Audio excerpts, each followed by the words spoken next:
Welcome to the Author's Podcast with Lisa Newton. Writing a book is a dream for many people, and in today's society, it has become easier and more important than ever.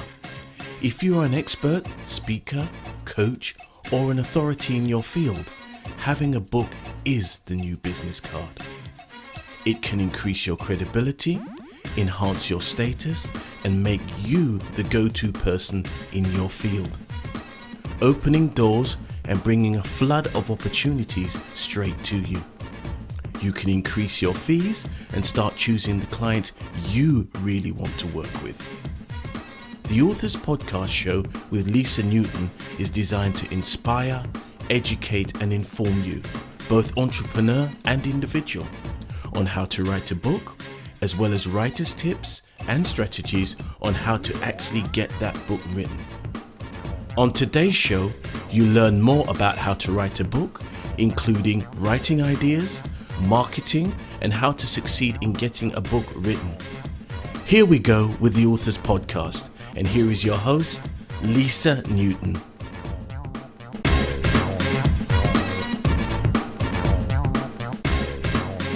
Hello and welcome to another episode of the Author's Podcast.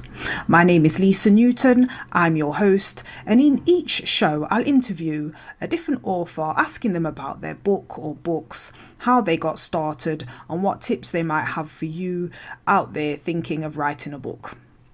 On today's episode, my guest is called Cezanne Taharqa, and she also goes by the name of Cezanne Poetess. Cezanne is an award-winning visual and spoken word artist and author of the self-help novel Journey of a Sister, which features her artwork and poetry.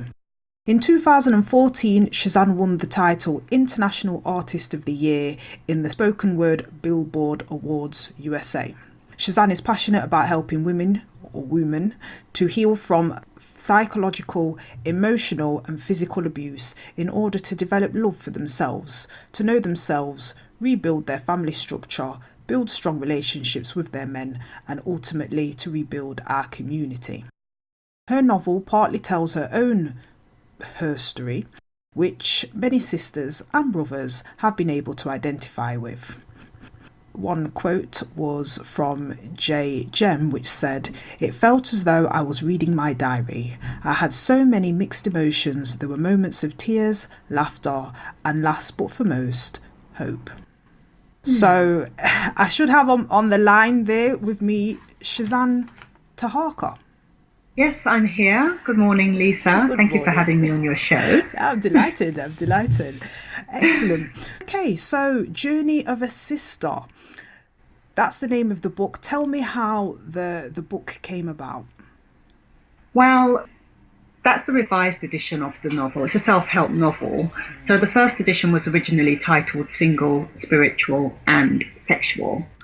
And it basically came about because I wanted to share everything I'd learned in asking God for the truth, having grown up as a Christian, indoctrinated into the faith, but getting to a point where I was beginning to question a lot of what I'd been taught to believe. So I had this relationship with God, as in that I developed as in he was my spiritual father and I could talk to him about anything. So I asked all these questions and ended this letter that I wrote to him by asking for the truth. And so that kind of took me on a new journey of learning everything I've talked about in the book, referring to the creative power of our thoughts, because I used to suffer from depression and wondering why I was creating this life of misery, basically. And so one of the first things I learned was my thoughts are creative, and so therefore I had to begin to learn to think correctly. And part of that was learning how to meditate. So the book takes you through that journey of learning how to create using your thoughts, words and actions. Right. And then also, I'm indoctrinating myself from a lot of what I've been taught to believe that wasn't serving me, especially to do around sex and money. And so she goes through this whole journey, which I found that a lot of women and brothers were able to relate to. So I was basically not just telling my story, I was telling our story. And that was why when I was revising the book, and I also added 2 new chapters, I retitled it Journey of a Sister, because a lot of women were telling me how the book had helped them on their journey. Okay. Yeah. So that's really interesting. You grew up in the church, is that correct? Okay. And is that like from an early age? Would you go to, say, Sunday school every Sunday? Exactly. And also it was in the home as well. You know, we were taught it was an indoctrination, but I'm not saying that it was a bad thing. But a lot of it I found was self-defeating. Okay. You know, being taught that I was poor, wretched sinner, born a sinner, you know, and that, you know, a lot of what I was always feeling guilty about something, you know, always feeling condemned. Oh, wow. Yeah. I've heard that happens a lot in the Catholic religion. Is that what it was? I wasn't a Catholic. Okay. I was brought up Pentecostal, but I think mainly most religions, you know, even if it wasn't Christianity, a lot of them, they are kind of like a mental institution. Yes. You know, like you're not allowed to think outside of that box. Okay. And so for me, it was breaking free of that way of thinking and allowing myself to think for myself. You know, that was part of that process, yeah. Very interesting. And are you still a church attendee now? Well, funnily enough, when I asked God for the truth, because I had a very personal relationship with God, He gave me a task to do, which was to go through the whole Bible and pick out all the scriptures there were 3 things I was looking for. 1, that made me feel good. 2, that empowered me, especially as a woman, because you'd be surprised at how much of the scriptures were disempowering for women. And 3, that set me free. So those were the 3 things I was looking for. And when I compiled all these scriptures, I basically was led not to read the Bible anymore, but to just work with those scriptures. And I turned them into affirmations and began working. That was my first use of working with positive affirmations, was based on those scriptures. I see. And then as my journey progressed, I was attracting books like Think and Grow Rich, yes, The Magic of Thinking Big, you know, like a lot of Tony Robbins material. Yeah. And a lot of these books written by old white men in the early 1900s. I was attracting these books and they were quoting scriptures, and I was thinking, but they're not Christians, why are they quoting scriptures? And then I began to learn that they were actually universal laws. Yes. Like they were in the Bible, but they were kind of hidden, like cloaked. So it wasn't allowing me to live the full abundance that I was meant to live as a Christian. So yeah, and that was the journey, of beginning to learn to use my mind to create the life that I believed I was here to live. Yeah. No, it's very interesting you say that, because I know one guy who at church, because I said to him, you know, I do yoga, I do meditation, and he was like, oh no, you shouldn't do yoga. It's you know, you don't know what spirits might be entering your mind. And I just thought, wow, you know, that's one point of view of yoga, but you know, in another part of the world, in the Eastern tradition and philosophy, it's actually a calming to be in a meditative state is a calming process. Yeah. And it expands your mind. So yes. I went through one part of my life where I just focused like for a whole year on learning how to meditate and really going within. And it was at that point I did my paintings. Okay. And I had Christians telling me, oh, you know what you're opening yourself up to. And I'm thinking, well, what have you opened yourself up to? Because, you know, at the end of the day, if you're not living the life, you're a Christian. This is what I used to say to God. If I'm supposed to be a child of the King and, you know, heir to your kingdom, where's my stuff? Yeah. You know, why do I have to wait until I die and go to heaven? How do I even know I'm going to get into heaven? You know, that's what I used to say to God. Yeah. And so God began to show me that the kingdom of heaven is within. It's within me. Yes. You know, and my source is within. It's not beyond the clouds somewhere. It's within. So learning to tap into my source. You know. And yeah, I started learning how to do yoga, and I got that, you know. But now, in answer to your question, I didn't go to church for about 7 years. I was led to just go on this other path. I learned about my history, because growing up in church, I didn't learn anything about my African ancestry or that we were originally from Africa. My parents were Jamaican, and that was it as far as they were concerned. You couldn't tell them that they were African, you know. They didn't want to hear that at all. They were so spiritually cut off from their roots, and they'd been given this religion, and that was it. If you haven't accepted Jesus Christ as your Lord and Savior, that's it. That's it. You know, that was their life. And my new journey was learning the history of Christianity, learning about the Council of Nicaea, you know, how these ancient manuscripts were stolen from ancient Kemet and taken to Greek, and, you know, how they used these ancient manuscripts to create these new holy books, you know, in order to, and then they gave it back to us, but in the form of mental slavery. Okay. You know? Yeah, no, it's very interesting. And has anyone in the church or from that time sort of read your books? Because I understand what you're saying, and I agree with you. I've met a lot of people who are really, I'd say, like the word you used, indoctrinated by religion, and I don't really think it's serving them, but they're still caught up in it. Because of fear, because the thing with the religion, it's fear-based. Yeah. You know, it's fear-based. So that is the fear that keeps them in it, because they think, oh my God, if I can't leave, I'll end up in hell. Yes. But they don't stop to think that these people that gave them that religion, they're not following it, you know. Yes. Yeah. And the fact that it was whipped into our ancestors, Yes. you know, they were told not to follow their own spirituality, but that they needed this white savior. Yes. You know, it's caused a lot of to me, it's psychological warfare against us, our people, and the whole thing of even separating sex from spirituality. This was the thing for me, being a young Christian in the church and being a Scorpio as well. I was quite a very sexual person, but I was made to feel guilty every time I had sex with this man that I loved, and I wasn't ready to get married. I would go to God and say, look, I just can't do this thing. I'm too weak, you know, my spirit is willing, but my flesh is weak, you know. But I felt God just kept drawing me to him. And that was how I developed my relationship with God. And for me now, it's more about relationship. God is seeking relationship. It's not about the book. It's about having a relationship with him. It's not even about going to church, because, you know, my Christian friends, a lot of them, you know, when they heard I'd stopped going to church, they didn't want to know me anymore. It was like I've backslidden. Wow. And my ways of thinking were changing, which wasn't in line with how they thought anymore. So therefore, they couldn't relate to me anymore. Yes. You know? Yes. And so now I know that I'm actually being led to go back into the church.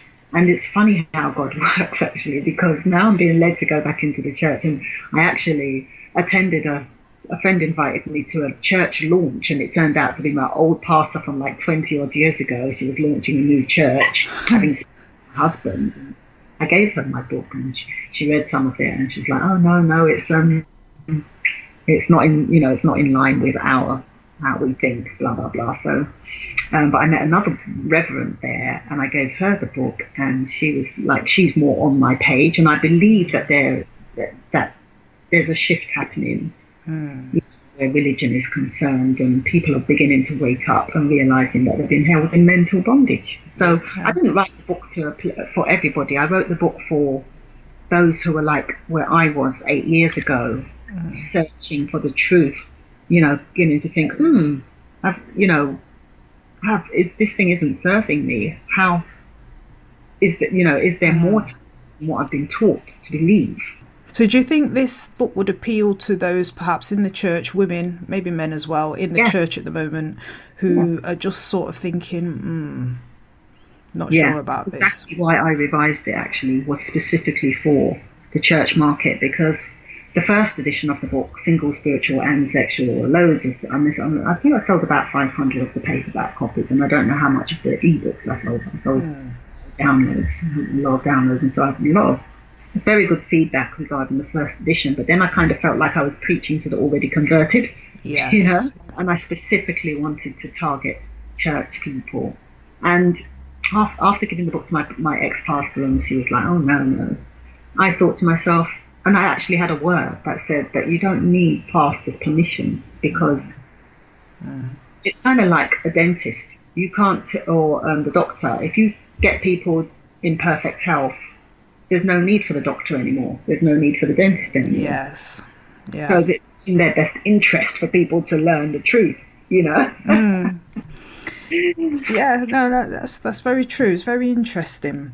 I've always wondered, and I kind of had a little theory or two of my own, why there are, it would seem, especially in black churches, a lot more women than men, and a lot of single women as well. That was part of what I was saying in the book as well. Like, a lot of women, that's against psychological warfare against our people, because if there's no men for these women to have, you know, to marry or have children with, that reduces the population somewhat, you know.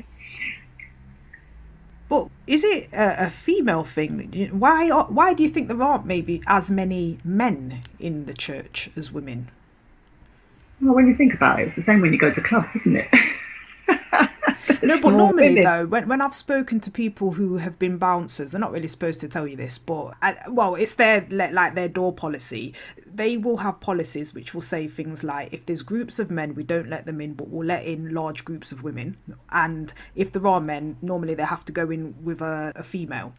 And I don't know, that's their door policy. A lot of clubs have this, and it's because they don't want their clubs just full of men, because it will get too aggressive and potentially turn into a fight, apparently. So they say, as though women don't fight as well. But yeah.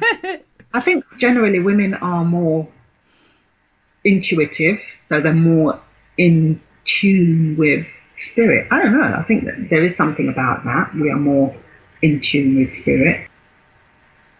And everything's been turned upside down. You have to know that originally God was not a male. Yes. You know, yeah. And there's a silent war, I believe, against the black woman. I wrote in my latest blog, if you go on to journeyofasister.com, I wrote a blog about this, that if things have been turned upside down, if you turn it that round the right way, you'll see that actually the black woman was the creator. I mean, they know that the earliest human remains was of a black woman. You know, if they trace it back. And then I also mentioned mitochondrial DNA, which can only be found in the woman. But being the black woman is the mother of all nations. So she is supposed to be the one at the top. But they've switched everything round and made the white man, who has the weakest gene, at the top. And doing everything to keep the black woman and her male counterpart at the bottom. So that's why I think it's important that we know who we are, we remember who we are, and heal ourselves. This is the work that I'm doing, and why I wrote the book is to help us to remember who we are, to heal ourselves, to heal our relationships, and to make sure that we don't raise the next generation the way we were raised, you know, so that our children grow up to be mentally strong and mentally free, you know. Yeah. That is the work that I'm aiming to do. We're even looking at setting up healing villages outside of the Western world where these women can go and raise their children and their partners. You know, it's much bigger than just a book. It's a whole program to help us to heal as a community. Okay.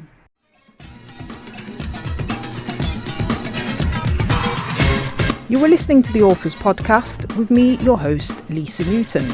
You can email me, lisa@lisanewton.co.uk, and remember, we have the Inner Circle, which is for writers just like you, and you can join us at writeabook.net.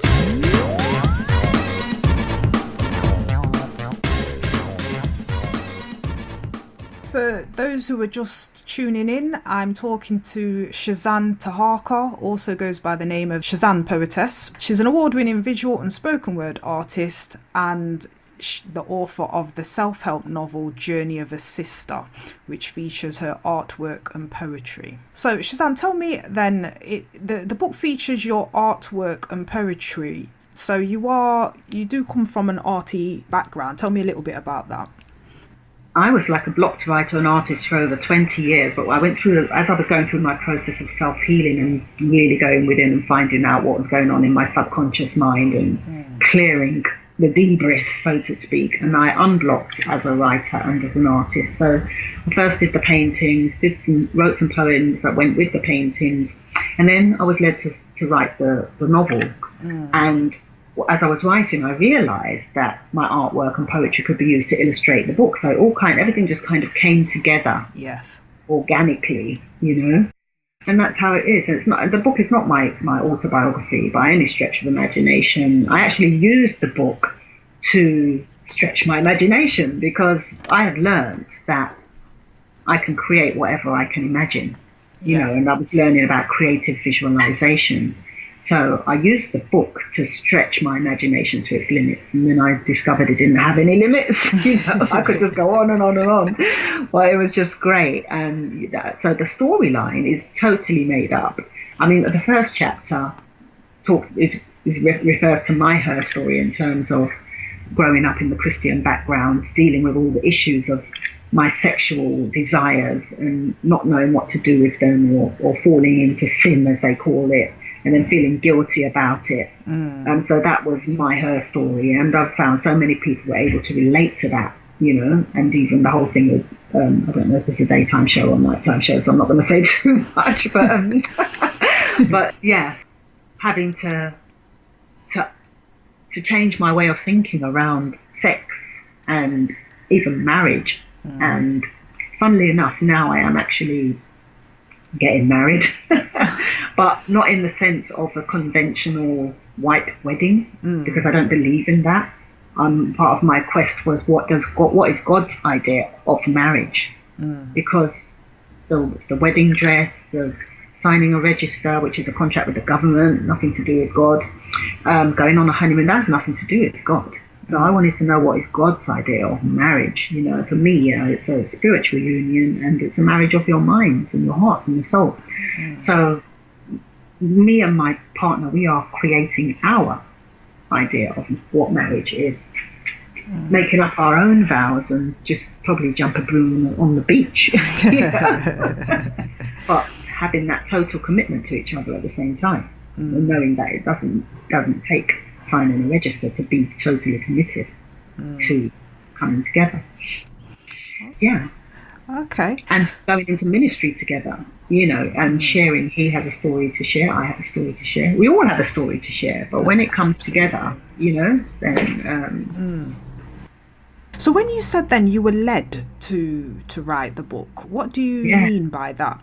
Tell me about that.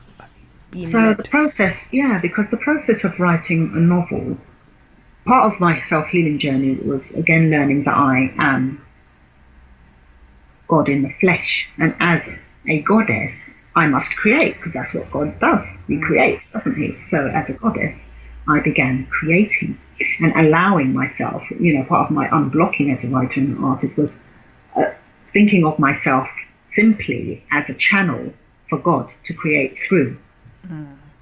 That's the only way God can create, is through us.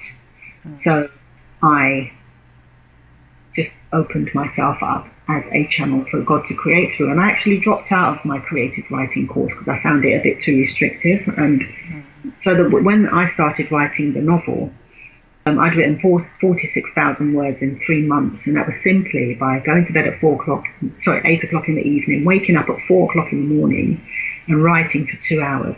And sometimes I would wake up and it was almost like I was watching a scene in a film, and I was just writing what I was recording, writing what I was seeing, rather. Yeah. And some nights I would wake up. A lot of what I write is in between sleeping and waking, because that is when you're most in contact with your superconscious mind, which is what your mind that is connected with your source. So I wrote a lot of my book half asleep.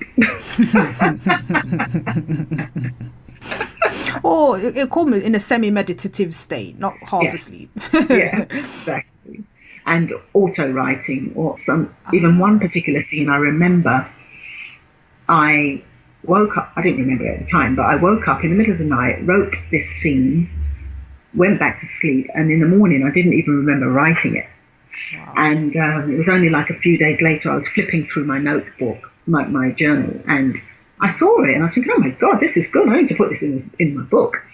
And I put it in the book, and it was actually the scene where the couple performed their first sex ritual, which I knew nothing about at the time. It was just something I'd auto-written. And when I published the book, and I published the ebook on Amazon, and I was doing a search, single, spiritual and sexual, if my book pops up. And when it popped up, another book popped up beside it in the recommended section, and the book was called The Secret Science of Black Male and Female Sex. And I was like, oh, what's that about? And I ordered it, and he was literally talking about that same thing in more detail of what I'd written about. Wow. Which I thought was like made up. And then since then, I did more research about this, and I found out that it's actually a real thing. Secret societies practice it. When I studied a little bit about tantric sex and learning about sexual energy and what it can be used for. Yeah. In terms of creating how potent that force is, and how it can be used to create other things other than babies. Yeah. The book, it does go into that. And it's funny because Think and Grow Rich kind of touches on that. I think they call it transmutability. Sex transmutation. Yeah. And so, it is actually a real thing. But there is a secret science to black male and female sex. And I believe that this is a reason why they do try to keep the black man and woman separate from each other. Because if we was operating on our highest level of frequency, they give us bad food to eat, which kind of blocks us spiritually and our third eye. It's the food, it's the music. If the music we're listening to is on the wrong frequencies, that affects us on a DNA level as well. By getting into nature as well, that will help to heal you. The foods you eat, meditation, will help to elevate your consciousness. And then if the black man and the black woman come together on that high level of consciousness, which is the crown chakra, which is where now we get into become a king and a queen, and then you come together and perform that ritual, there's nothing you can't create, basically. Fantastic. Fascinating stuff. Absolutely fascinating. Let me just read one of the reviews that was here. It said, absolutely fantastic. This book had me captivated from the first few paragraphs. There was so much that I could relate to and find myself reading anxiously, wondering what was going to happen next. At the same time, it was answering a few questions I had asked myself. An amazing read. And that's from Sean, USA. You were listening to the Authors Podcast with Lisa Newton. Please do subscribe to, like and share this channel. For those of you just tuning in, I'm talking to Cezanne Taharqa, also goes by the name of Cezanne Poetess. Cezanne has written the self-help novel Journey of a Sister, which features her artwork and poetry. So it's a fictional novel, you would say, but kind of based on a few autobiographical elements. Is that fair to say? I would say that it was probably about 20 to 30% autobiographical in the sense of the Christian background and having to unindoctrinate myself. But the storyline itself was most of it was made up. The scene in the beginning, in year one, where the couple met, that was actually based on a true incident where I met my twin soul. He actually, when he read it, he contributed and gave his version, and that's in chapter 5, year 5. But the storyline itself is divinely inspired. I didn't sit down and construct it. It was divinely inspired. Yeah. So tell me, what is a twin soul? I know. I mean, I didn't find out what twin soul was until we were 8 years into our on-off relationship, which we had for about 11 years. But the difference between, I've written a blog post about this actually, what is the difference between a twin soul and a soulmate. Yes. So you can have many soulmates, but I believe you only have one twin soul. So a twin soul is basically, I don't know if you believe in reincarnation at all, but it would basically mean that a soul is too big to fit into one body. So it has to split into two. And then it's in two separate bodies. So when I met my twin soul, the room was like packed with people. I was doing my very first stand at an event, and he was like at the opposite side of the room, and the room was filled with people, but it was like he stood out like a neon light. I couldn't even, I was trying to write and explain what was happening that day, and the closer he was getting, I was getting palpitations, getting all hot, and like, oh my God, do I even know this guy? And then when he finally sort of got close, we had this real surreal experience, and I didn't realize at the time that he was having it as well, because I never discussed it with him. It was only when I sent him the first chapter, and then he called me the following morning and gave me his version of what happened that day, 8 years later. Wow. That we had this experience where the whole room went silent, you know, like in those films where it's just everything becomes a blur around you and it's just the two people in the room. That it was like that. It's very funny you're saying this, because someone else has said a similar thing as well. But yeah, continue. The same thing she said. It was like no one else was there. Yeah, it was like a profound experience, and I do believe that's why I think it's important to know, for people to know about twin souls, so that when you meet your twin soul, you know that that's my twin soul. Because I didn't know, and I kind of actually ruined the relationship. But the thing with twin souls, the difference between them is that when they come together, it's not necessarily about them. It's more about helping the planet to evolve. So I can guarantee you that book would never have been written if it wasn't for my on-off, encounters with my twin soul over this 11-year period. And what would you say is a soulmate? You can have many soulmates. Yeah, you can have many soulmates. You can have sisters, your brother, friends. They can be soulmates. So soulmates are not necessarily always romantic. It could be like my sister is my soulmate. I have friends who are soulmates. But the twin soul is, you're only really going to meet your twin soul once, whereas you can have many soulmates. And would you say a twin soul, therefore, should that be a happy time, or is it going to be challenging, helping you grow? It's definitely, well, for me, it was very challenging. As I remember when the woman who told me about twin souls, she was like, "Oh, I'd never want to meet my twin soul." And then she sent me some links to go and read up on it. And when I read up on it, I was like, "Oh my God, no wonder," But if you're prepared, if I'd been prepared, I probably would handle things differently so that they wouldn't have turned out like that in the first place. Do you see what I'm saying? That's why I think it's important for people to know the difference between your twin soul and soulmates. Not everybody even meets their twin soul. Not everybody even has a twin soul. Depends on what you've come here to do in this lifetime. For me, I know I have a big purpose. I know why I'm here in this lifetime. Why would you say you're here in this lifetime? My purpose right now is, apart from helping my community to heal, it's about establishing God's love, understanding people to develop real love for themselves, especially in our community, I would say, because we have a lot of self-love issues. Like we've been taught to love everybody else but ourselves. Yes. Yeah. And that is the root cause of a lot of our problems. So that was my journey of learning to love myself. I have a painting called Self-Love, which was some of my paintings just came to me in a flash, and that was one of them. I was about to fall asleep one night, and the image just flashed in my mind, and I drew it, and then I painted it later. But develop it because the black woman is the core. She's first of all, she's the mother of all nations. And secondly, she is the core of our community. So when they were seeking to split our community apart, they went for the black woman first because she was the core.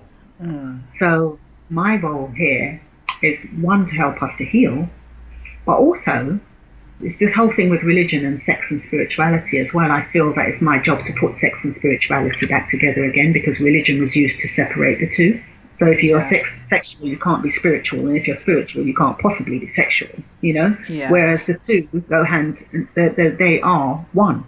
And as melanated people of color, we are naturally sexual, we are naturally spiritual. So it's about helping us to nurture that and bring the two back together again, because that is our power. No, excellent. It's fascinating, absolutely fascinating. And just to touch on, so it sounds to me like you're quite in touch spiritually, because you had the flash in your mind, and you saw the painting and you were able to paint it.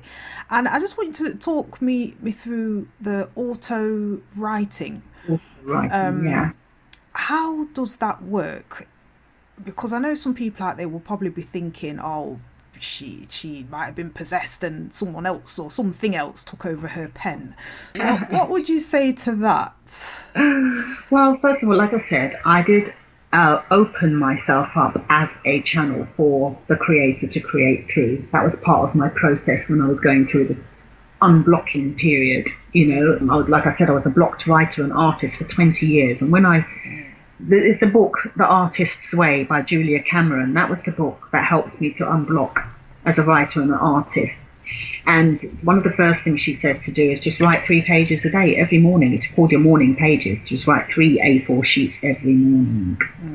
And just that helps you to get back into the flow. And so it's a 12-week course, and you have to really do all the tasks and complete them in order to go through the process of unblocking. And it worked for me. When I unblocked, everything just came gushing out. Okay. But I'd opened myself up as a channel for the creator. I mean, there are some parts of the book that just come like I could be washing up or hoovering or doing, just lying there, and things would just come to me, and I'd like, oh, some of them were funny, I'd like, oh my God, I can't possibly put that in the book, but some of them, like, people would say, oh, you're being blasphemous, but I know God has a sense of humour, He has a sense of humour because people have taken what was meant to be sacred, people have taken what was meant to be free. We're meant to be free beings. We're here to create our life as we choose.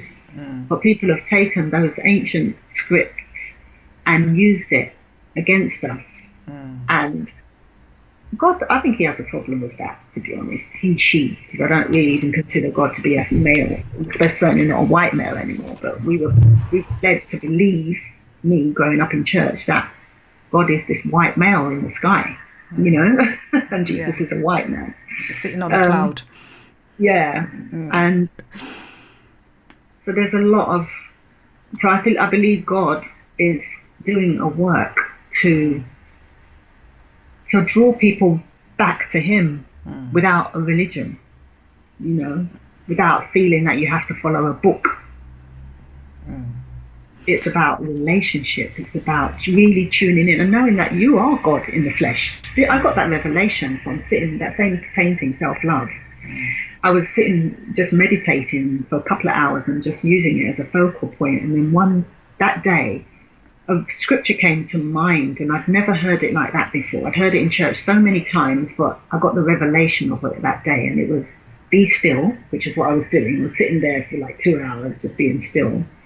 The scripture is be still and know that I am God. And it was like a revelation, because in church they used to say, be still and know that I am God. And it was like almost, you don't have to do anything, just wait for God to, take control. But in that moment, I got the revelation that I am God. No, excellent. And Conversations with God, book 1, that was a very profound book for me, which was very early in my quest for the truth. And the way God explained Himself at that point was that He was one whole being, but he didn't experience Himself as God. So He split into 2, and then the second half was the bit that burst into billions of pieces. And those are us. So that's how we are God. We're that other part of God. So there is still the other part of God in the that's our source. But we are all sparks of that source, and we can always tap into that source.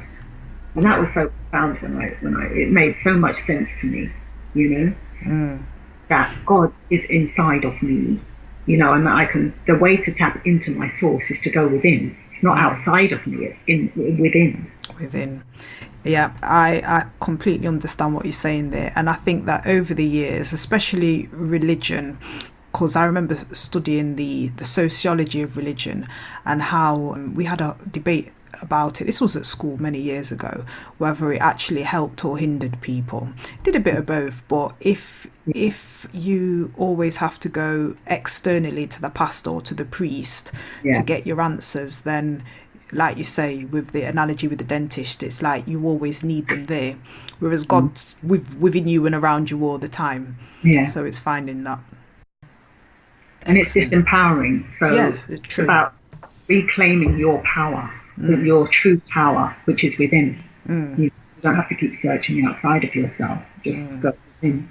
And that's what my book is teaching people how to do. It takes you through the process of learning how to meditate. There's so many things in there. It just covers so many different topics.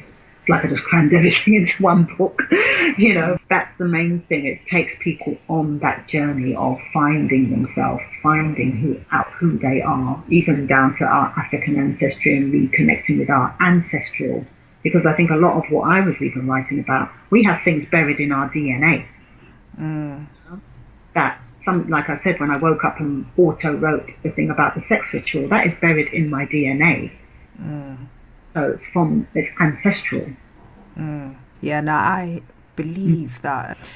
Or if everything is energy, as they say, and I think your DNA, your cells can hold, I think it's called genetic memories. Yeah. And so, you know, you've got to think, you know, if you're of the descendants of people who were enslaved at one point and not prior to that, you've got a lot within you. Before they were, we had a rich history. And they want to keep shoving this slavery on us. But what about who we were before we were enslaved? You know, I know who I was before my ancestors were enslaved. So that is more what I'm now touching into. A lot of my work talks about kings and queens because that was her story, my past lives. So, the book will just help you to identify your issues even, you know, how to heal from them, you know, learning to open your mind. It's been in a box for so long, you know. People are afraid to open their mind because the religion, as I said, it's fear-based. It teaches you, if you come outside of that, you're going to open yourself up to demons and blah, blah, blah. Most Christians are already demon-possessed. Oh, dear. It's true. You know, the devil spends most of his time in church, I think. I remember watching a YouTube video, and there was actually, I have to say, there was a guy on there. He said he used to be a devil worshipper. He used to be sent on assignments, and one of them was to go into the church. So he's now a reformed character, but that is what he said, to lead people off the path. Yeah, and then the other thing is I must add, is that I'm not negating the faith. I do believe that we have a source, and for me, it wasn't about saying Jesus never existed. It was about putting him back to his right colour, because they changed it from black to white. Originally, this Christianity was our religion, even if it wasn't called Christianity, but it was our religion, which they took and tampered with and then gave it back to us. So I believe, because everything is energy, Jesus is a real created being, you know, and you can tap into that. You can tap into the energy. You can get healing from it, from Jesus. You can call on the name Jesus for healing or for deliverance. Yeah. But we have to get away from the whole white saviour syndrome. That's what it is. Thinking of this white saviour, Jesus as a white man, because that has done so much damage, especially in Africa. You know, I went to Ghana and spent 4 months when I was on my writer's retreat, and everywhere I looked, there was this white Jesus everywhere. You know, it's like indoctrination on another level. So how long was the writer's retreat? Is that something that was helpful, that would help someone if they were thinking of writing a book? Yes, that was me personally. I didn't go with anyone else.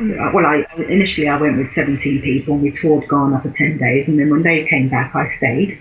Okay. And I ended up staying for 4 months. Oh, wow. Yeah, but it was really just, I didn't really actually do much writing. I was more taking things in, because the way it works for me is kind of have to seep into my subconscious first. It's not like I just see and write. It seeps. I write from my subconscious more than from my conscious. It was about a year later before I actually wrote, based upon my experiences in Ghana. The novel is called Journey of a Sister. When you say journey, in terms of time length, is that a period of time that this person's going on this journey? Yeah, the book actually covers a 13-year period. Right. you can read year 1 of Journey of a Sister free at www.journeyofassister.com/books. Yeah. Or even if you just go on to journeyofassister.com, because every week I write a blog, and then I also still put the link where you can read the first chapter free. Yeah. Okay, excellent. If anyone wants to get hold of the book, they can get hold of the book at www.journeyofassister.com. And if you are an Amazon Prime member, you can borrow the ebook series from their lending library for free. Yes. Excellent.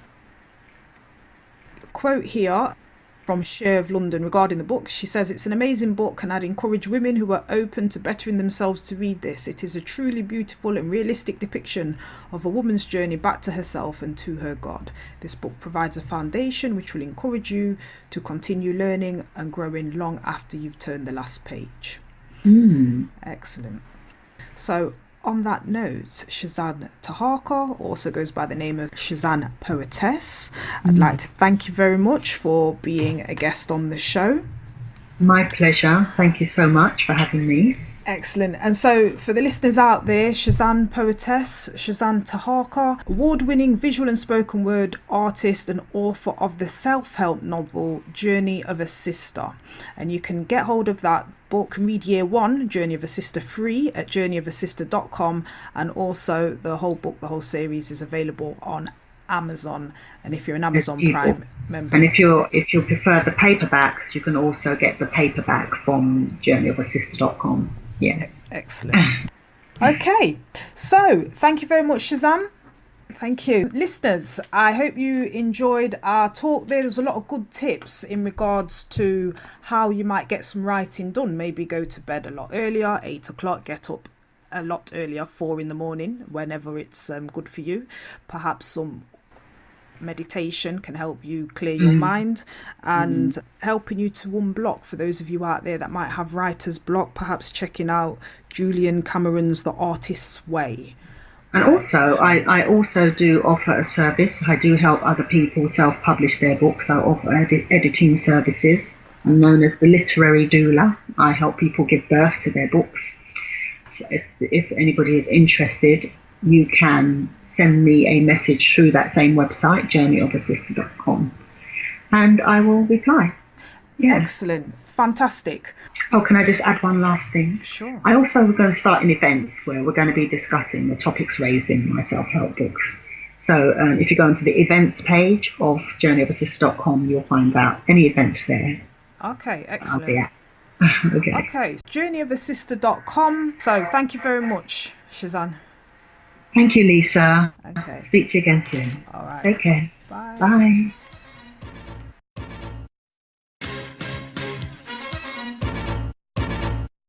You have been listening to the Authors Podcast with Lisa Newton, sponsored by Boogles Limited. Tweet the show at Boogles_books, spelled BOOGLEZ_books. You can also contact your host via the email address lisa@lisanewton.co.uk. And if you want to join our authors community, join the inner circle at www.writerbook.net. You have just been listening to the Authors Podcast with Lisa Newton. See you next time.